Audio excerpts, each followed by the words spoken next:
Hello and welcome back to the next stop, the place where we talk about where you've been, aka the previous stops, how you got there.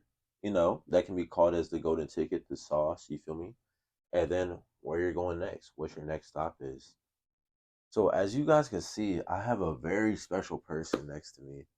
One of my good friends, someone who I've known for a long time, someone who is very funny, very genuine, but is very determined. So don't let his goofiness get in the way of who he is. Because trust me, he's really the true definition of a shark. And his name is Micah Ball. So I'm gonna let Micah introduce himself. What's going on, y'all? My name is Micah Ball. I'm a current entrepreneur, full-time investor, and full-time college student. I go to Morehouse College from Prince George's County, DMV, Shout out. uh, and just turned 20. Yeah, bro. Like it's crazy, bro. Because it's like we've known each other for several years now. Yeah, yeah, So it's like the same ambition and the same things that you said that you're doing now. You said you wanted to do those 3 years ago. So it's like it's kind of beautiful to be able to witness like all your different dreams come true and like like see you actively work on your ambitions because a lot of people say they want to do these different things, but yeah, like most people don't be doing it, bro. So like yeah, man. like off the rip, like round of applause for you because Thank you, you've bro. you've Thank been you, doing your thing, bro. You've man. definitely been Likewise, doing your man. thing. So like my first question honestly is like what kind of inspires you to be as ambitious as you are? Like where does your spirit come from? Because like like if you know Micah, you know that like he's a very outgoing person. Micah's going to always be himself and he's not going to care what you think about it.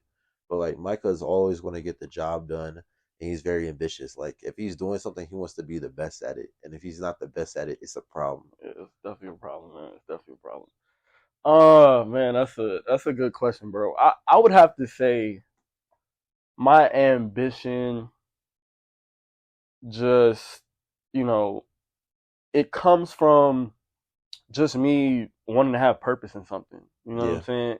It comes from one, I would say a gene. Like I think that it's in my last name. Like when it's certain things where it's just like it's in him. It's not just on him. You know what I'm Yeah. saying? It's Yeah. it's in him to do, and it's just like there's there's no level of money or any physical, tangible thing that would stop me from being me or from being determined or for having grit and being disciplined and just wanting to hustle. You know what I'm saying? There's no level of money. You couldn't give me $1 million today and say stop hustling. Yeah. It wouldn't happen. Yeah. You No, know that's what I'm saying? real. That's real. Like, you know what they say, like some people have it, some people don't. Yeah, yeah, So it's like you're basically saying like, yeah, like I've kind of just always been like this my whole life. yeah, yeah. Well, I've always been like, and I think what brings me the most enjoyment from it is just seeing, people like I like making people laugh too. You know what I'm saying? Like Yeah, yeah, I'm not a comedian, but it's just that keeps me going. Me, finding a way to laugh, finding a way to just enjoy myself and enjoy the people around me, bro. Like that's what keeps me going. You know what I'm saying? Like I'll get home or whatever, see my dad and my mom, like, they be going through just being adults or whatever, but just having me in the house, just cracking jokes, all the way since I was like 5 years old. It's just like that's always been in me. yeah, So yeah. No, that's definitely real. yeah, yeah, That's definitely real. Like even yesterday, like when we were at the OTE game, like we were just literally cracking jokes the whole time. Like we weren't even paying that much attention to the basketball. But it was yeah, like, believe it or not, like that was probably like one of my favorite highlights from the last like week or so. yeah, Just because it was like I'm with the gang, we chilling, we rapping, like we making jokes. So like yeah, yeah, I definitely felt that. I definitely felt that. So my first thing, the next thing I want to talk about is Ballers Essentials. Like, yeah. that was one of the earliest businesses that you really started, and that kind of became like like the blueprint for like the things that you kind of did next. Facts. So I kind of just want to hear like what was your inspiration with that, and also I want to touch on the last name thing. Like you said it's in your name, like It's in the like name. ball, like yeah, you got to Ball. ball hard, bro. Yeah, you got to ball hard, bro. So like Ballers Essentials is definitely a good name for your brand. Yeah. Man, this is gonna be nostalgic talking about it. Yeah. Baller Essentials, bro. I mean, Bro, when did I start it? 19, 2020. So I started Baller Essentials, I would say, kind of pre-COVID, us going into COVID, right? And I've always been an entrepreneur, whether it was raking leaves or mowing lawns and washing cars, right? I was doing that a lot. And Baller Essentials came because, every year what I would do, ever since I turned like 15, I would go down the list online and literally look up the words how to be a millionaire. Yeah. Just go down the list.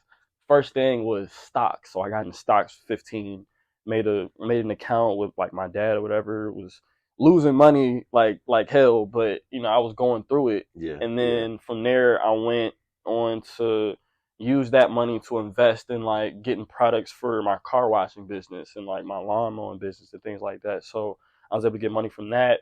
The next thing on the list was it was e-commerce and real estate. Mm-hmm. So I was like, boom, e-commerce, right?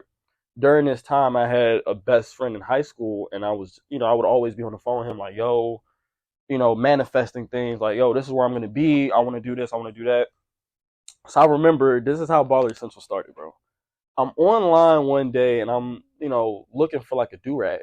Yeah. Like I was looking for a do-rag for myself, and I'm like, yeah, I need a cool do-rag or whatever. And then I came upon this designer do-rag, right? Mm-hmm. And I'm like, man, this looks cool. So I just buy it or whatever, not thinking too much about it. Mind you, I'm still doing my research in e-commerce, right? A week later, I'm doing more research. I'm up all night just on YouTube, bro. And I call my friend. I'm like, bro, I'm gonna start an e-commerce business like ASAP. He like, yeah, but bro, you're gonna go through this. And you might want to wait, and just all of these different things. I was like, no, that's what I'm gonna do. That's the next stop, right? Yeah, that's the next stop. So basically, I hang up the phone. Yeah. Didn't get any sleep for at least 48 hours, bro. I was just grinding, like just figuring that's out real. how am I That's gonna real. put this together. 2 weeks later, I started the business. I got the LLC.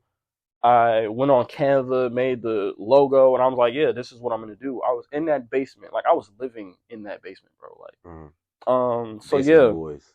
The basement boys, bro. But no, like, I started it and I put together the logo. I put together, be an icon, be a boss, because ever since I was in middle school, and a lot of people don't know about this, but I got bullied, right? Like I didn't know my own identity. You know what I'm saying? And building Baller Essentials was my identity. It was like, damn, like this is me.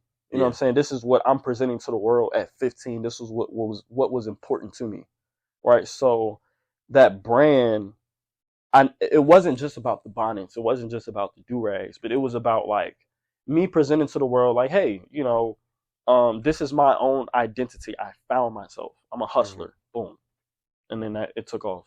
That's real. Like a lot of people don't talk about it, but like, like to really grow, you have to go through different situations. And your hard situation was honestly like you getting bullied. But it's like because you experienced that, now it's like, bro, I don't care what anyone says, bro.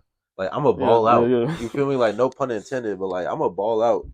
So it's like it's kind of cool to see like how that, how you learn something from that, and now like because of that, like you don't care what anyone says. Yeah. And it's funny because oftentimes the people who are hating on us or bullying us are the people who are really insecure.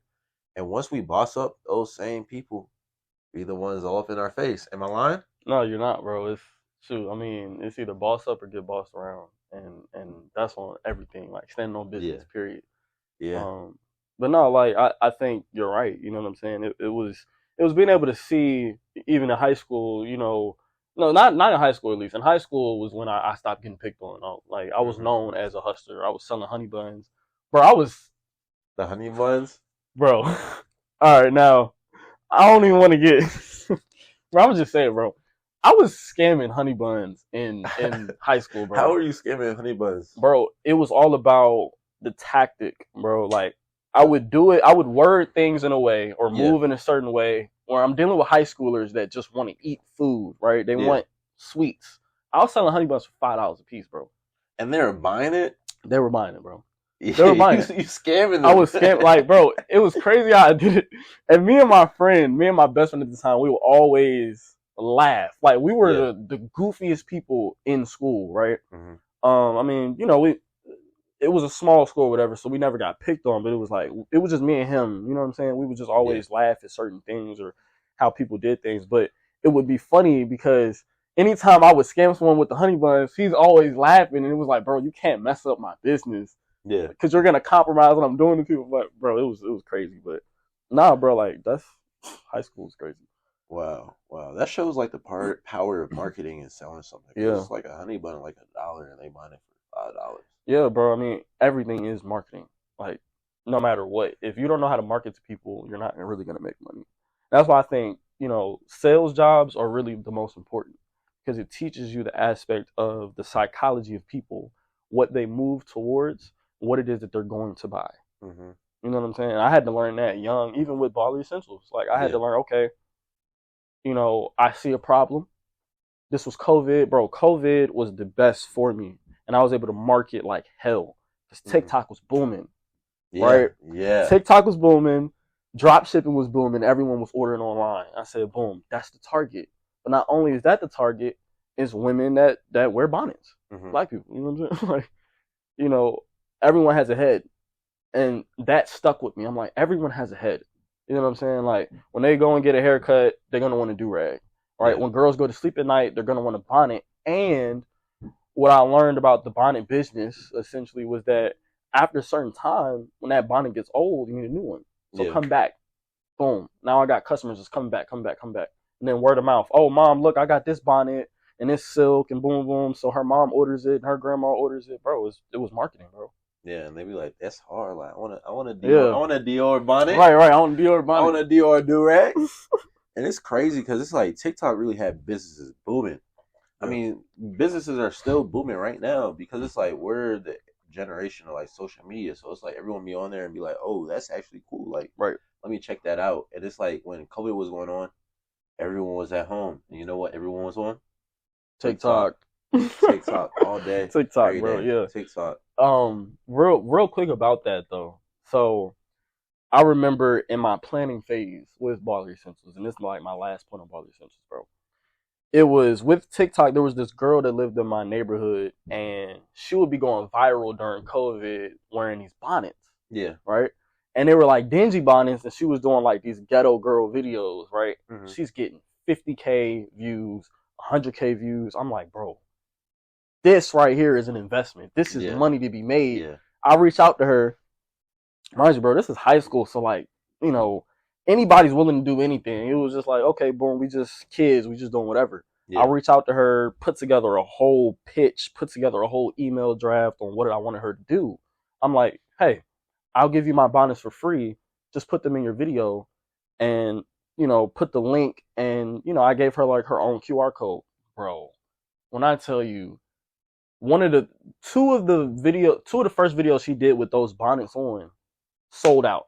And it was the Wow. Como de Garçon bonnets that she Yeah. had on. Yeah. And at the end of her video, she was like, if y'all want to get a bonnet, go to Baller Essentials. Bro, just tape, Yeah. just stacking, bro. It was crazy. Customers coming left and right.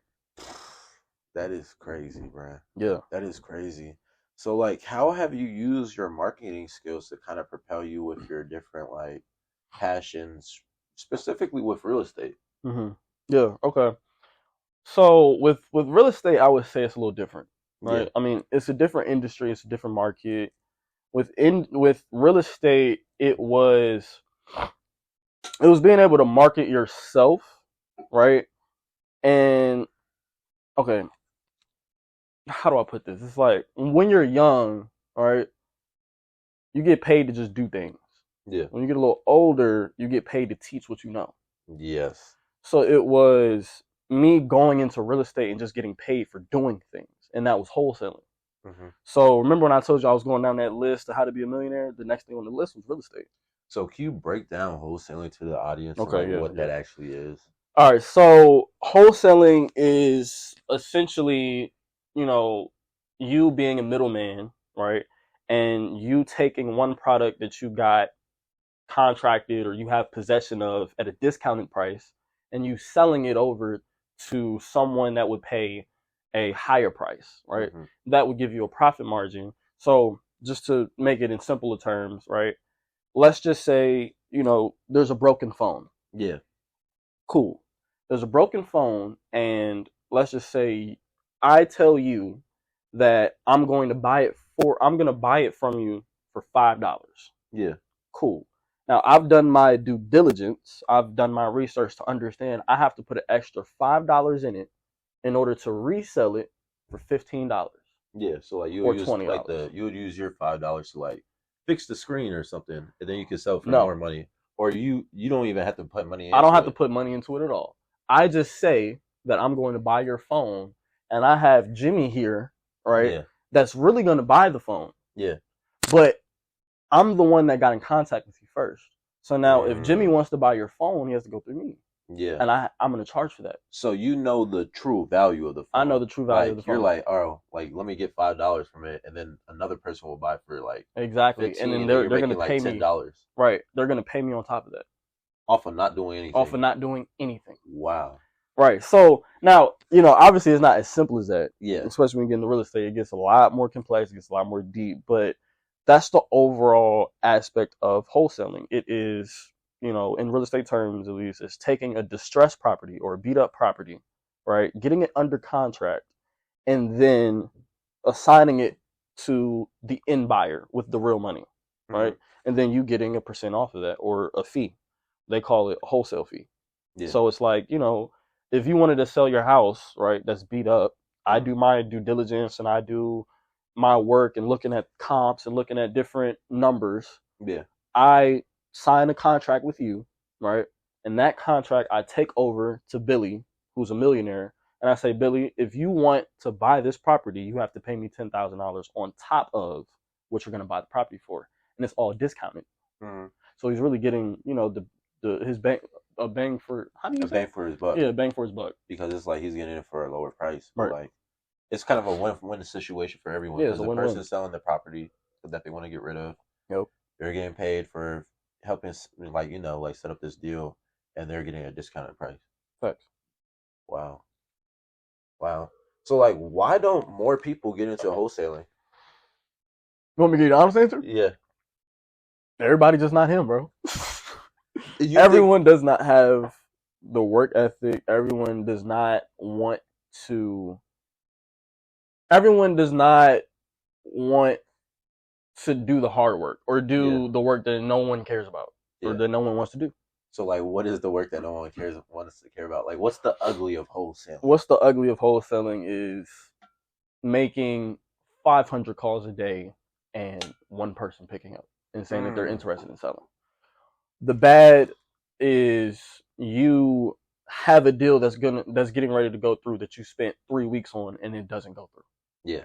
The bad is you doing due diligence on multiple properties for 5 hours and none of them go through. Mm-hmm. I mean, a real hustler is one where it's like you can bust your ass off for 3 months straight and still be in the same place you were the first month. Mm-hmm. But it's that consistency that's everything, and everyone does not have that consistency. Yeah. That's real. It's like this. Like I feel like a kind of a great analogy is going to the gym. Like if you go to the gym for the first month, you're not going to really notice a difference. But like after you go to the gym for 3 months, you're going to look like a completely different person. Yeah. Like I feel like when you're doing something consistent, like there's kind of a wall, like an imaginary wall you have to break through. But once you break through that wall, like the sky's the limit. Yeah, the sky's the limit, bro. The sky is really the limit. So no, that's definitely very interesting. Where do you kind of see yourself like going with real estate in the future? So where I see myself going with real estate in the future is, me having full control over what I want to invest in and me having the access to invest in it. Yeah. Right? Me having the network to invest in it. Being a full-time investor, with really commercial is really where it's at. And, it took me a while to understand the nuance of not only real estate, but commercial and how billionaires are actually made. Billionaires are made through private equity. No one's going to, and there's some sauce for y'all, but, private equity is really where it's at. And, it is going through all of that hard work, right? Like I'm talking like bottom of the bottom. Wholesaling is really bottom of the bottom when it comes to real estate. Mm-hmm. It is you having that hands-on experience of what real estate actually entails, how transactions are made, looking at market trends, all of that can be done in real estate. And then you just move up that ladder and you get a little closer to, okay, this is how investors invest. This is how you flip a property. Not saying that you're ever going to flip a property, but you understand what it takes. You understand what it entails, right? Like you have the knowledge. Right, you have the knowledge. Sauce. Yeah, you're equipped with that knowledge. And then commercial real estate is a whole new textbook, bro. That is like, the millionaire. Those are the Donald Trumps. Like, yeah, you know what I'm saying? Those are the Grant Cardones, the sharks. So yeah, it's pretty interesting because people don't talk about how like going to your point about private equity, like that is how you become a billionaire. Like if you're not investing, like you're not going to become a millionaire or a billionaire. you're not. And it's kind of interesting because it's like now we're seeing the whole trend of a lot of these different professional athletes like become partners at different like private equity firms, or they're like investing in different VCs Right. so they can make money off of investing in startups. I Marketing. mean, like even with Kim Kardashian, like isn't she trying to she's trying to do like some private equity stuff now? I was just reading about that the other day. So it's like, if you're not investing in different things, if you're not investing in other businesses, then it's like you're not going to have that financial success that you might want to no, have. you're right. Like it's one thing to make money, it's a whole nother to retain it. It's a whole nother to invest it. You can make $1 million, but it's what you do with it. Right? It is how you make your money work for itself. And I don't think a lot of people understand that. Yeah, that's definitely facts. So I know you could sell me a bonnet. You can help me buy a house. But I heard you also rent cars. Like, nah, I'm not gonna lie. That man Micah, he pulled up in a nice whip today, bruh. So tell me about this car rental stuff, bro. All right, so I'm gonna give y'all a little bit of sauce, just a tiny bit, right? So, with the car rental fleet, right? It's a private car rental fleet. I was actually in the right place at the right time. Yeah. And, that goes to my network, that goes to my environment, right? Like I can't take all credit for it, because it wasn't on me, right? Like I was introduced to a certain person that, was an expert in the industry, and I was able to come in and provide something to where now I can now be a part of that, right? Yeah. So essentially with the, private car rental fleet, I was lucky enough to meet the person from a friend, right, and get into conversation on how it works, what it is that I may have to do to be an equity partner, right? So I'm not the full owner. I think the most important thing that I should say is that I'm not necessarily the face of the company, right? It is a, what do you call it? It's a partnership with multiple different partners, multiple different moving pieces. So I had a good credit score. Mm-hmm. And, me and my friend will always talk business, right? The car rental fleet company kind of came into the conversation. He's like, bro, you can literally leverage your credit score to get a really nice car and just make money from it. Mm-hmm. Right? I mean, like now I'm at the age, or not even at the age, I'm just at the point in my life where it's like I'm looking at everything from an investment piece. I don't care what it is. I don't care if it's cookies. If I put my money in it and you're telling me I can get this out of it, cool, I'm gonna do it. Whatever it takes to get there, I'm gonna do that because it's an investment. Mm-hmm. It's making me cash flow. So, I had like a 700 plus credit score. I had like my student Discover card. I wasn't really planning to do anything with it, but then he was like, "Yo, you can get whatever car you want." And he was like, "Yo, so if you get a Tesla, then you could hit these numbers. You could hit 1,000 to 1,500 a month just from getting that Tesla, and it's going to be booked out." So, while some people will look at it as a liability, you got, $40,000 or $50,000 in debt. I'm looking at it like, no, I actually have asset because it's producing me money. Not only is it paying off a monthly note, but it's actually giving me profit. Yeah. So now it's like, okay, this is really an investment that's going to grow over time. So yes, that's what happened, and I would say it's gonna expand. Like we're looking to do some really really really magnificent things in multiple different cities with multiple different cars. It's like leverage your credit. Yeah. Credit is Yeah. king. Literally, credit is king, man. Like, and you're able to do a lot with it. It just depends on what you do with it. So yeah, that's a little bit of spill with the car rental fleet. But I'll give y'all some more sauce on how y'all can actually start your own. Or even go into a partnership with someone that already has their fleet, is you providing them with a car that's either fully paid off, right? Or you having a low enough note to where, if they put it on their own private fleet for a whole month and it can produce profit, now you can eat off that. Mm-hmm. You see what I'm saying? So yeah, I would just say if you have a 700 plus credit score, you can get a car 0 down. But you have to be able to provide, like, what is it, like, dang, I'm forgetting what the process was at this point. You have to submit like pay stubs and stuff like that. So like, if you are a college student right now and you've had an internship, this is some sauce, right? Show them that pay And stub. yeah, show them that pay stub, right? After your internship, right?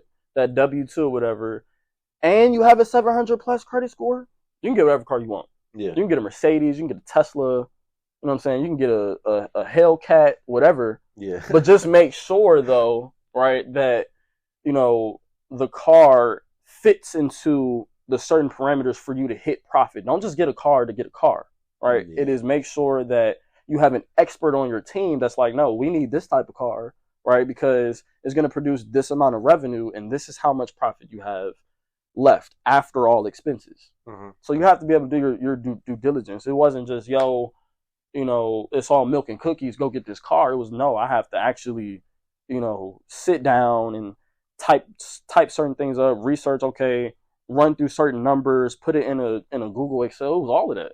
No one really saw that, but like, that's what it entailed. Like, that's the behind the scenes work that no one wants to talk about. Like, everyone sees like the glam and the glory, but no one sees really what's the grind. But like, since we're kind of on the topic of like the golden ticket and the sauce, like, what advice would you give to someone who's trying to start an e-commerce business? Because that was the first business that you kind of really started doing, like on a large scale. So like, what are kind of the steps for them to do that and start doing that today? Okay, yeah. So a couple pieces of advice. The first advice is, I would have to say, to know how to fail. Literally know how to, like, fall in love with the idea of failing. Embrace it. Embrace please. it. Yeah, like, please. Literally, don't go into something, where you just think that you're not going to fail. Be entitled to failing, because that's a prerequisite for success. Yes. Like, I had wrote something down earlier, and it was my understanding that there are a lot of people with ideas, right? Mm-hmm. And they never execute those ideas because that would require them to confront the reality of their actual skill level. Yeah.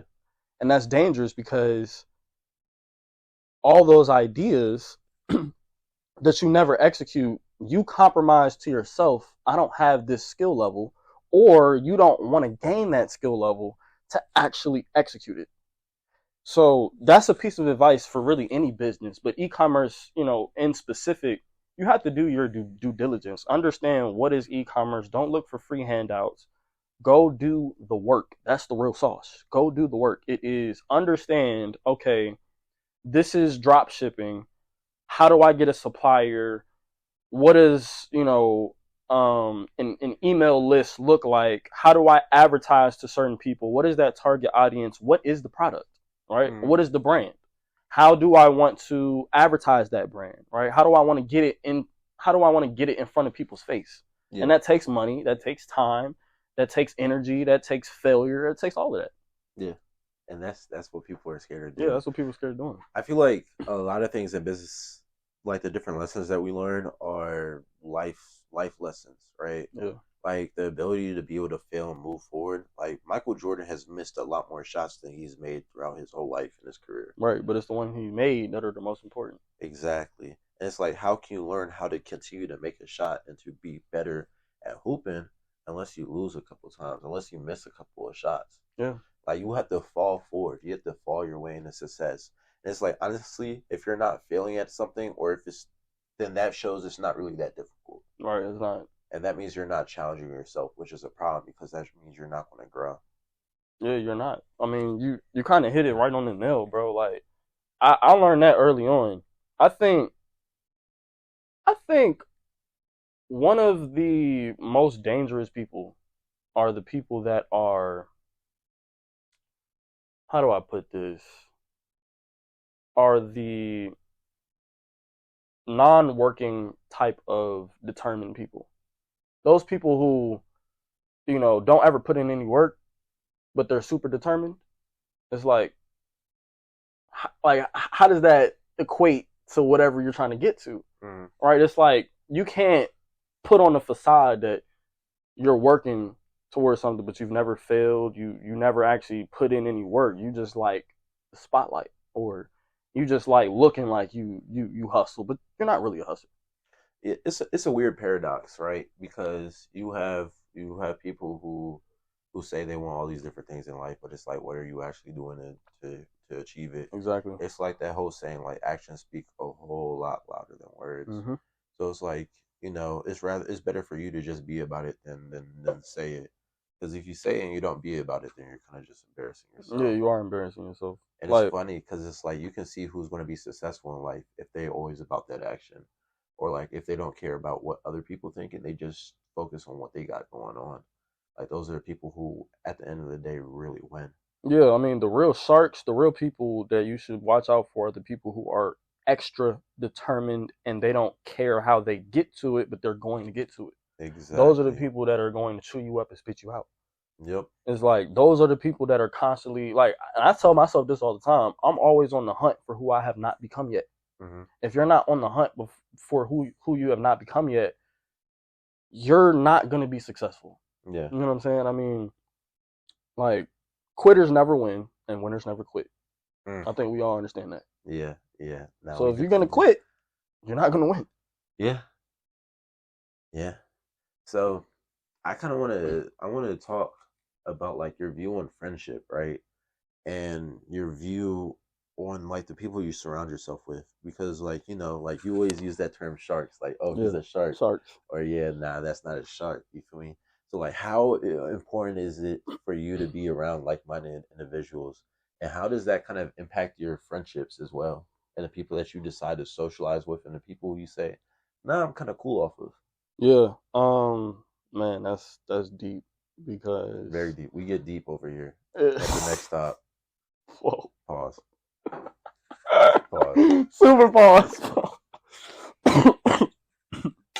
All right, so one, I think it's important for us to understand friends are very hard to find. Very, very hard to find. Everyone is not your friend. Real friends. Real friends. Yeah, real friends. True friends. I think that a true friend is excited to see where you're going.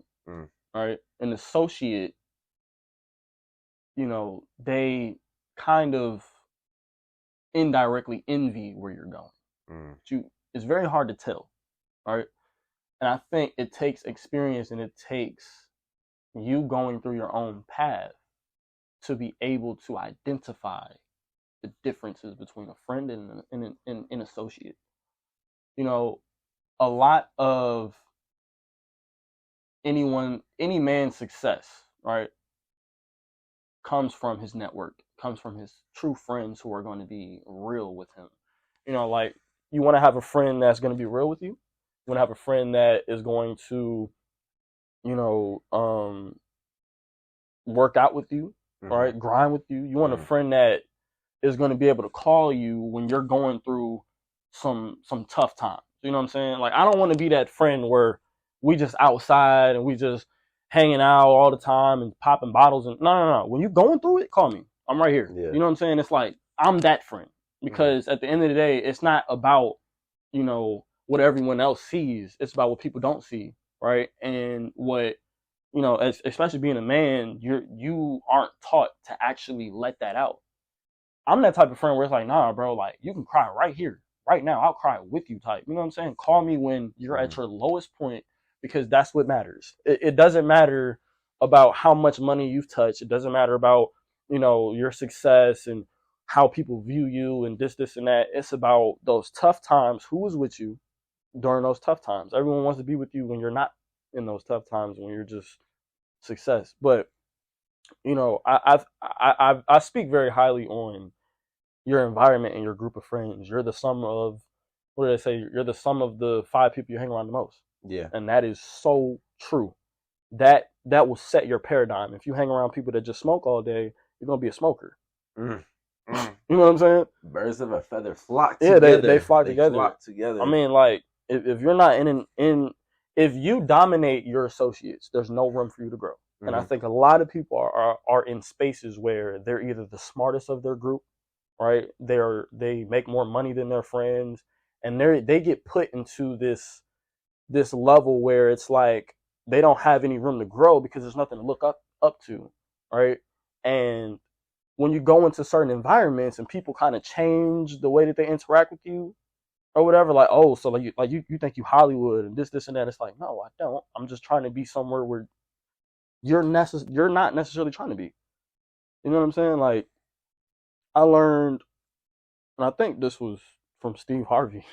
He said, it was definitely from Steve Harvey. He said, the best way to kill a big dream is to tell it to a small-minded person. And if all the people around you are small-minded, well, then shit.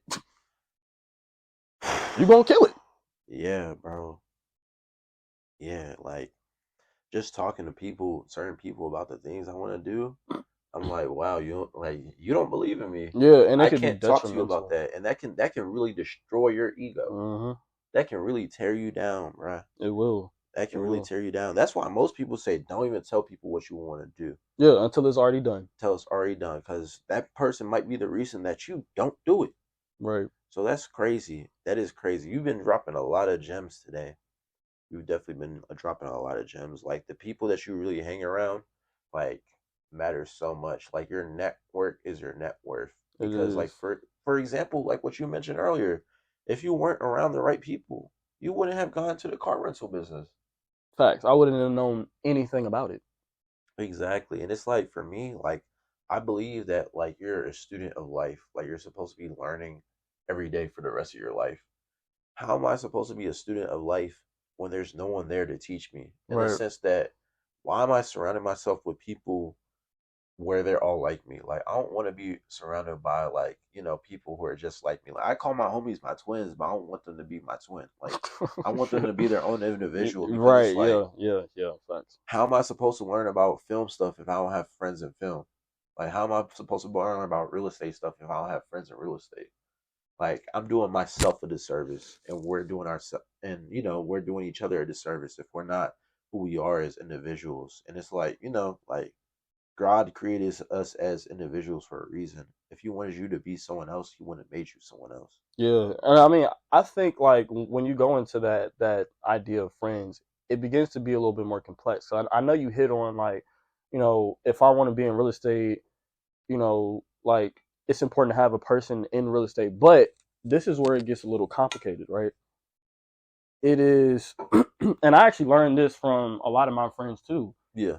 It was like, bro, you can't come into a group and not provide value. Yeah, I agree. Value's everything, even for friends. It is, if you want access to XYZ, do ABC first. Yeah. Don't be entitled to XYZ if you haven't done ABC.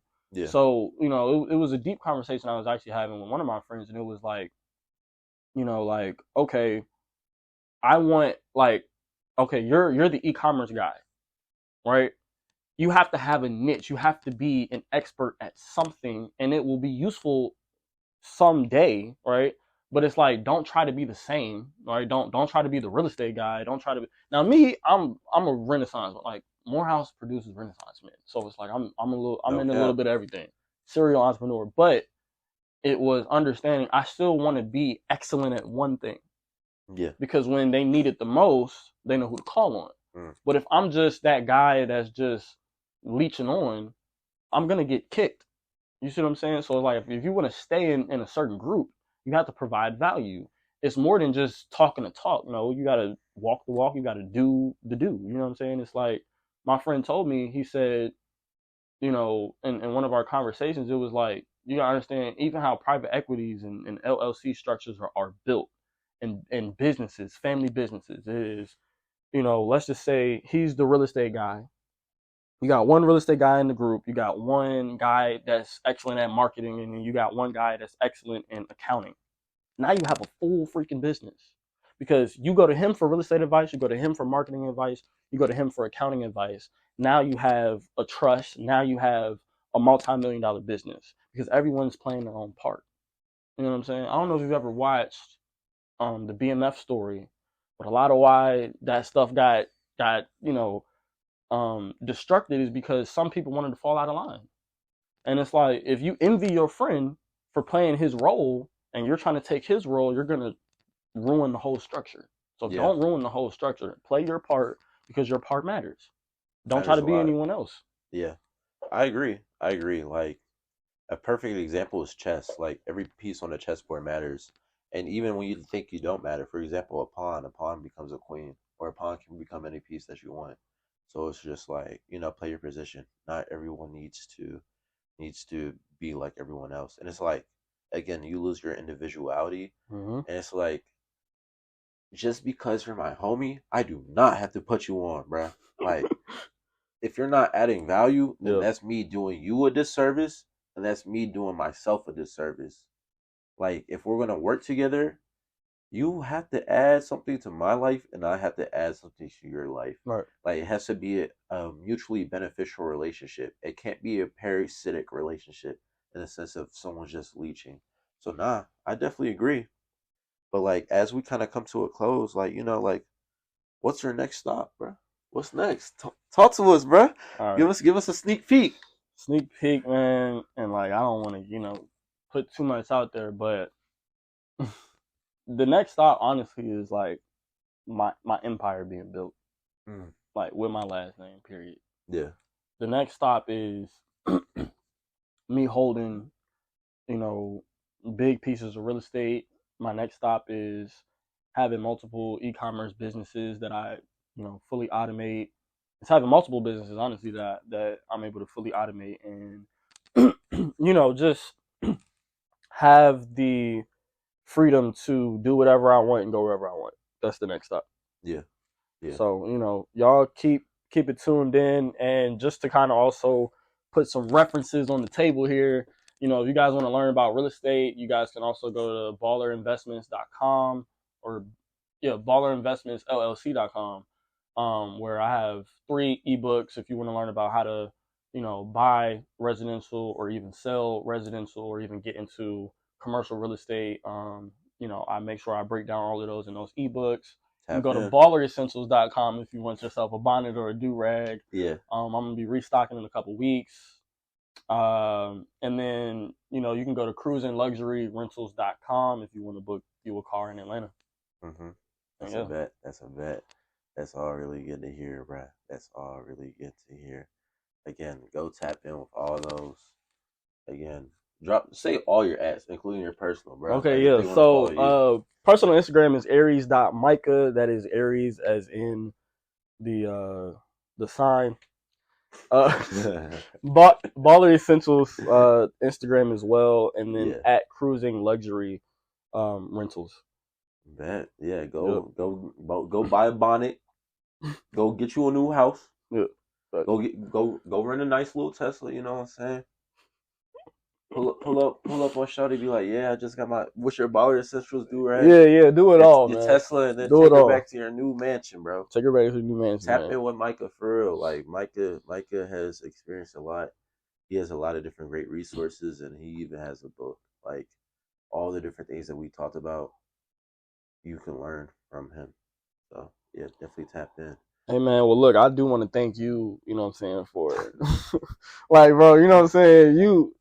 This is you, bro. Like this would have never happened, man, if you didn't have a podcast, bro. So I want to thank you for bringing me on here, man, and allowing me to just share my knowledge and just share my thoughts, man. Thank you, bro. Of course, bro. Like I want to thank you for being here because I realize you're a busy person, and like I appreciate you taking the time to not only speak with me but to speak to everyone else who's going to be viewing this. And on top of that, like, you know, like the pleasure is always mine. Like, you know, like we're homies, bruh. So Yeah. it's like you already know how it is. Like we locked in, and it's like it's always a good time talking with you, bruh. Right. I feel like our conversations, we both take things away from it. Like it's a mutually beneficial friendship. Yeah, You it's feel me? mutually beneficial for sure. Cheers to that, bro. So yeah.